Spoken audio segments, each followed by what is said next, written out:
And yeah, part of that legislation as well is also peeling back green energy and electric vehicle tax incentives.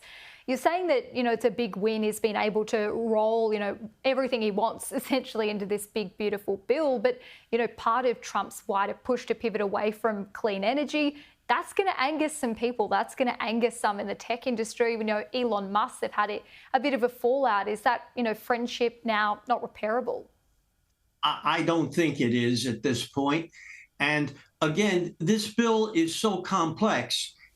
They've taken away the special tax breaks for buying electric cars, but they have now granted deductions for auto loans for the purchase of any automobile that's made in the United States. It's all relatively cohesive with his plan about trying to reindustrialize the U.S. I want to get your thoughts too on tariffs. So yesterday, Sky News and The Australian hosted an economic outlook event. We heard our Prime Minister say he doesn't expect any movement on tariffs imposed by the United States. Is that what you expect to happen next week too? No movement? That's very hard. That's very hard to say. Right now, the United States reports that it is raising a staggering sum in the billions from these Trump tariffs. As to Australia, knowing Trump's penchant for, let's say, deal making, he's going to try to use that to get something.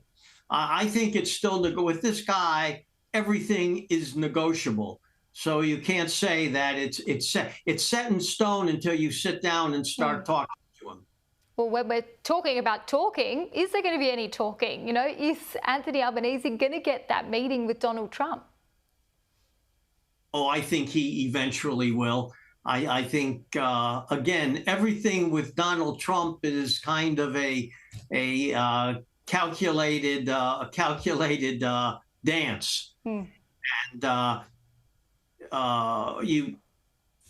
all politicians are able to deal with that, as is our Prime Minister, I'm sure. Is it going to be over summit season, do you think, later this year? I mean, they get to set a date. That's very hard to say. There's too many other things going on in the world right now.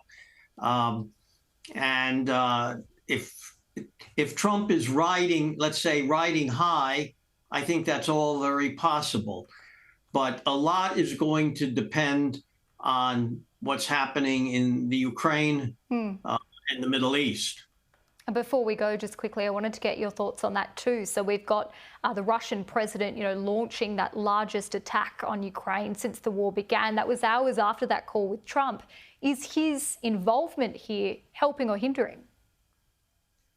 Again, Trump and Putin are doing a two-step with each other, and where it's going to lead, I think it's going to lead to something.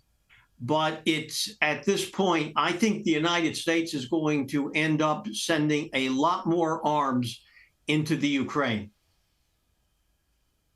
Dr. Harry Melkonian, thank you so much for joining us. Keen to chat again soon. Thank you. Thank you.